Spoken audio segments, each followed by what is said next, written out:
दोस्तों, एक ऐसी बेटी होती है जिसने मात्र कुछ करोड़ों की संपत्ति और सरकारी नौकरी के लिए अपनी ही सगी माँ को मौत के घाट उतरवा दिया कुछ लोगों की मदद से, यानी कुछ लोगों के साथ मिलकर। जिस माँ ने इस बेटी को 9 महीने अपने पेट में रखा और ये इससे आस लगाई कि आखिरकार ये बेटी जब बड़ी होगी तो कहीं ना कहीं हमारा सहारा बनेगी, लेकिन उसी बेटी ने मात्र कुछ रुपया और धन संपत्ति के लिए अपनी ही माँ को मौत के घाट उतरवा दिया। उसके बाद इस बेटी की चर्चा पूरे भारत में जो है हर जगह सोशल मीडिया के माध्यम से हो रही है। शायद हर कोई सुनना चाहता है कि ऐसा, और जानना चाहता है कि ऐसा कृत्य इसने किया क्यों। नमस्कार दोस्तों, कहानी की यात्रा 25 चैनल में आप सभी लोगों का स्वागत है। आइए इस वीडियो के माध्यम से इस पूरी कहानी को समझते हैं। दोस्तों, राजस्थान प्रदेश के जयपुर में एक थाना क्षेत्र होता है प्रतापनगर, और प्रतापनगर थाना क्षेत्र के रहने वाले होते हैं विजय विशिष्ट उर्फ विजय शर्मा।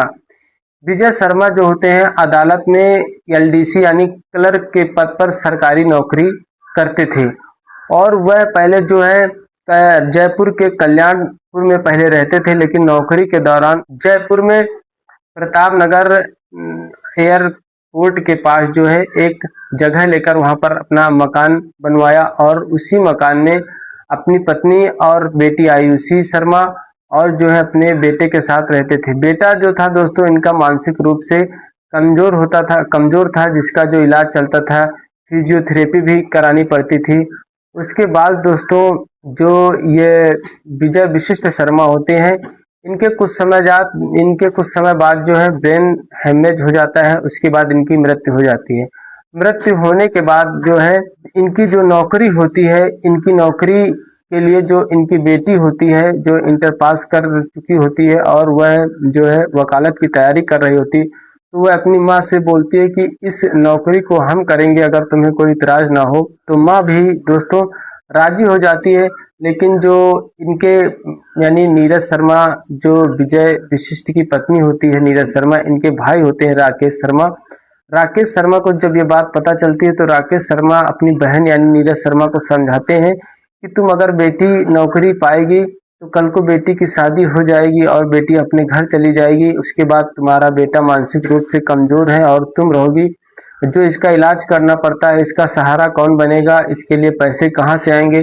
यह बात जो है नीरज शर्मा समझती है, और समझने के बाद वह नौकरी खुद करने का फैसला करती है, और इसको जो है सरकारी नौकरी यानी नीरज शर्मा को मिल जाती है, विजय विशिष्ट की पत्नी को, और नौकरी पर जो है यानी करने लगती है नीरज शर्मा। इससे जो है इसकी बेटी जो आयुषी शर्मा होती है, जो वकालत की तैयारी कर रही होती है, वह जो काफी गुस्सा जाती है और इन दोनों के बीच जो है तीखी बहस हो जाती है। इस वजह से जो आयुषी शर्मा होती है ये अपनी माँ से गुस्सा हो जाती है और लड़ झगड़ कर जो है अपने पुराने घर यानी जयपुर में ही कल्याणपुर चली जाती, जहाँ इसका पुराना मकान था, ये वहां पर रहा करती है। वहीं से जो है ये वकालत की पढ़ाई करती है, और वहीं पर दोस्तों इसके ताऊ होते हैं जिनका नाम होता है मोहन स्वरूप शर्मा, और इनका एक बेटा होता है मोहन स्वरूप शर्मा का बलराम जो होता है बलराम शर्मा, वह भी आयुषी शर्मा के साथ ही वकालत की तैयारी कर रहा था। दोस्तों दोनों एक दिन वकालत की यानी पढ़ाई पढ़कर आते हैं, और पढ़ने के बाद दोनों बैठे होते हैं। तभी आयुषी शर्मा जो है अपने ताऊ के बेटे बलराम शर्मा से यह बोलती है, अगर तुम मेरा साथ दो तो तुम्हारे पास जो है करोड़ों की संपत्ति हो जाएगी, मुझे भी सरकारी नौकरी मिल जाएगी। बलराम बात को समझता नहीं है। बलराम आयुषी से कहता है, दीदी पूरी बात बताओ, आखिर बात है क्या, हम आपकी बात को समझ नहीं रहे। तब आयुषी शर्मा बताती है कि मेरी माँ को जो है तुम अगर साथ दो तो उसको जो है मरवा दिया जाए, और उसको मरवाने के बाद जो है हमको सरकारी नौकरी मिल जाएगी।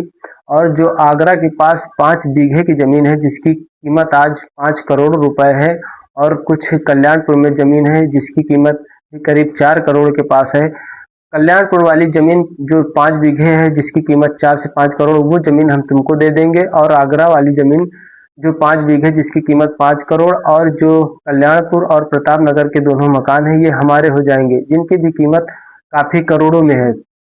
इस बात को जब बलराम सुनता है तो वह सोचता है, और सोचने के बाद जो है बोलता है, ठीक हम तुमको कल बताएंगे। और वह अपने पिता यानी जो आयुषी शर्मा के ताऊ होते हैं वह उनके पास जाता है और उनसे सारी बात को बताता है। इस पर जो है मोहन स्वरूप दोस्तों इस प्लान को सुनते हैं और वह भी तैयार हो जाते हैं, उनका साथ देते हैं। अब मोहन स्वरूप दोस्तों गांव का ही एक व्यक्ति होता है जिसका नाम हेमंत शर्मा होता है। हेमंत शर्मा के पास जाते हैं और उससे बात करते हैं। अब पूरे प्लान की दोस्तों तैयारी हो जाती है। पूरे प्लान की तैयारी होने के बाद अब इधर जो प्लान तैयार हो जाता है तो उसमें जो है कई लोग शामिल होते हैं। कई लोग शामिल होते हैं, जैसे मोहित शर्मा, रोहित जाटव होता है। इसी तरीके करके जो है 3 से 4 लोग तैयार होते हैं। अब जब इसकी माँ जो है घर से निकलती तो मोहित शर्मा इसकी रैकिंग करता, देखता कि कहाँ रही, कहाँ जा रही है। उसके बाद रोहित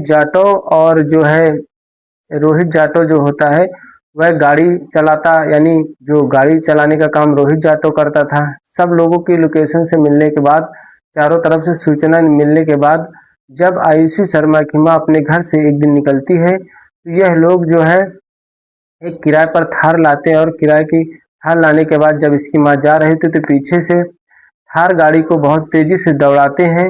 लेकिन इसकी माँ की नज़र दोस्त थार गाड़ी पे पड़ जाती है तो उसको लगता है कि गाड़ी बगल से जाएगी, लेकिन गाड़ी उसी की ओर आ रही होती, तभी सामने से गाड़ी एक और आ जाती थार की। तो इस वजह से थार गाड़ी यानी जो रोहित जाटव होता है उसको अपनी स्पीड कम करनी पड़ती। इधर नीरज शर्मा जो है आयुषी की माँ किनारे हो जाती। उस दिन तो बच जाती, लेकिन वो बड़ी डरी सहमी होती अपने घर आती है और अपने भाई राकेश शर्मा को फोन करती है और राकेश शर्मा से पूरी बात बताती है। तो राकेश शर्मा बोलता है ठीक, तुम घर से मत बाहर निकलो, जरूरत हो तभी निकलो।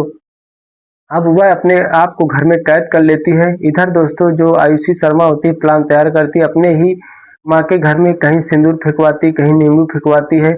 एक दिन नारियल धागा बंधा हुआ, सिंदूर लगा हुआ उसके घर में फेंकवाती है। इस वजह से वह और नीरज शर्मा डरी सहमी, यानी आयुषी की माँ डरी सहमी हुई होती है। वह जो दूसरे दिन अपने घर के चारों तरफ जाली का प्रबंध करवाती है, चारों तरफ सीसीटीवी लगवाती है। इससे जो आयुषी तंग होकर फिर दोबारा से उसी प्लान को तैयार करती है। एक दिन जब उसकी माँ अपने बच्चे की फिजियोथेरेपी कराकर आ रही होती है, यानी फिजियोथेरेपी के लिए छोड़ आती है, उसके बाद उसका जो माँ का कहना होता है आयुषी शर्मा की, मैं थोड़ी देर बाद जाके अपने बच्चे को फिर से ले आऊंगी। इधर जो है वापस आती है। इधर सारे लोग जो है लोकेशन देख के सब कुछ साझा कर लेते हैं और उस दिन दोस्तों किराए के लोग एक स्कॉर्पियो गाड़ी लाते हैं और उस स्कॉर्पियो गाड़ी से जो है, जिसका नंबर दोस्तों आपको ये स्क्रीन पे स्कॉर्पियो गाड़ी का दिख रहा होगा मेरे बगल में, यही नंबर है उस स्कॉर्पियो गाड़ी का।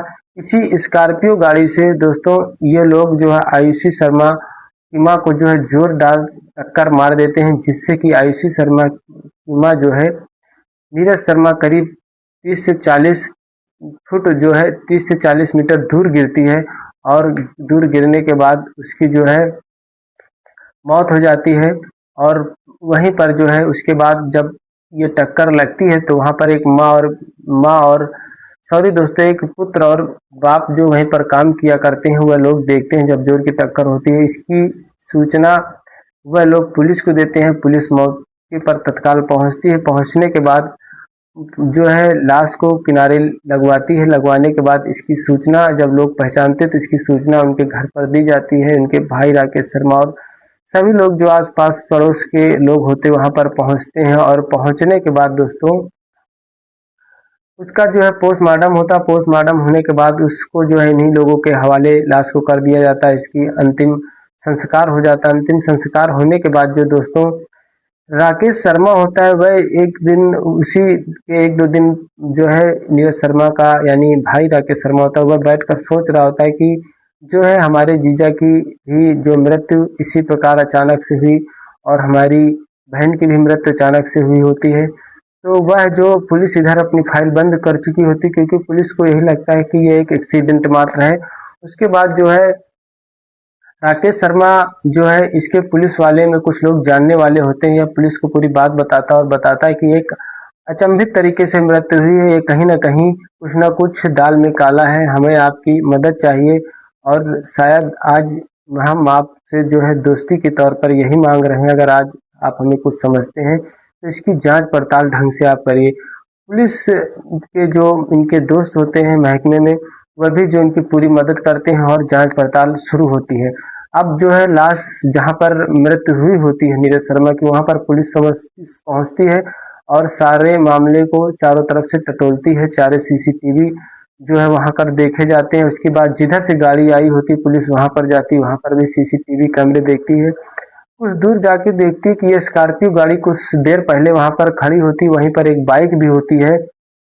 उसके बाद पुलिस उन सारे सबूतों को एकत्र करती है और एकत्र करने के बाद स्कॉर्पियो आगे तक और कहाँ जाती है रुकती, वहां के भी सीसीटीवी फुटेज देखे जाते चारों तरफ के। वहां पर भी लगता है कि जब गाड़ी टक्कर मारती है तो कुछ दूर रुकती है और गाड़ी को जो है ड्राइवर छोड़कर जो है बाइक से, यानी वहाँ बाइक का प्रबंध पहले से उस जगह दिखाया गया है कि बाइक का प्रबंध भी होता है और बाइक से वो लोग वहां से भाग जाते हैं।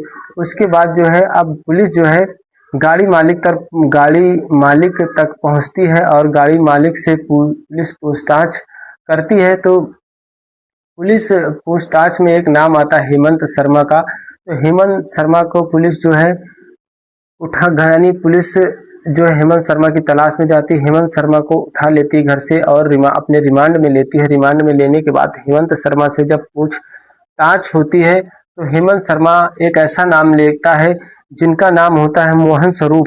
मोहन स्वरूप का जब नाम लेती है तो पुलिस चकमका जाती है, क्योंकि मोहन शर्मा जो होता है, जो आयुषी शर्मा का ताऊ होता है।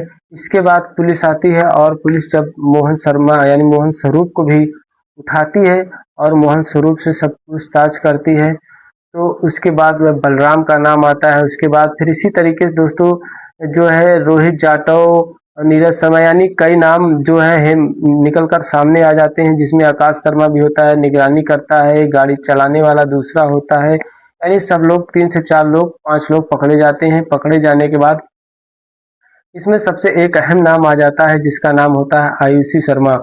जब आयुषी शर्मा का नाम आ जाता है, सभी लोगों को बंद करके आयुषी शर्मा को बुलाया जाता है। बुलाने के लिए जब पुलिस आयुषी शर्मा के घर जाती है तो आयुषी शर्मा को बुलाया जाता है कि आपको थाने में बुलाया गया है। इस पर आयुषी शर्मा जो है दोस्तों बहुत क्रोधित हो जाती, गुस्से में आ जाती है कि इधर मेरी माँ का देहांत हो गया और तुम लोग हमें थाने जाने की बात करते हो। हम थाने नहीं जाएंगे, हम भी वकालत की पढ़ाई करते हैं, जिसको आना यहीं पर आए, हमसे जो पूछना है यहीं पर पूछे।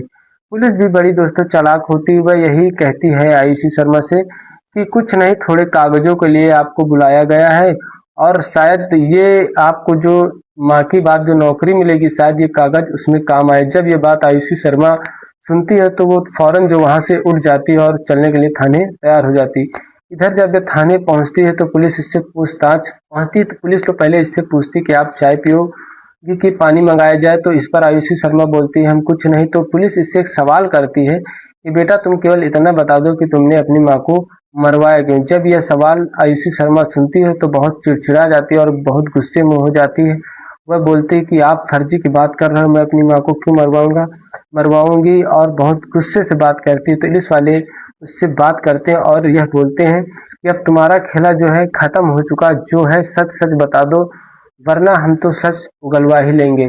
और जो तुम्हारे जितने भी मोहरे थे वो सारे हमारे पकड़ में हैं। जब इनको जो है मोहित शर्मा, हेमंत शर्मा, राकेश जाटव और बलराम और मोहन के ताऊ, जब सबको पुलिस इनको दिखाती कि वो सब अभी लॉकअप में है, इस पर वो समझ जाती है आयुषी शर्मा कि अब बचना बहुत मुश्किल है।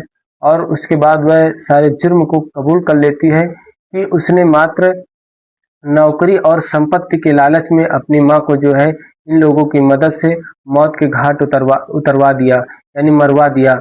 उसकी लालच मेन उसका कहना था कि मुझे नौकरी की लालच थी, माँ ने मुझे नौकरी नहीं करने दिया और मैं ही सरकारी नौकरी करना चाहती थी, इसी वजह से मैंने अपनी माँ को मरवा दिया। आज की कहानी में बस इतना ही दोस्तों, धन्यवाद।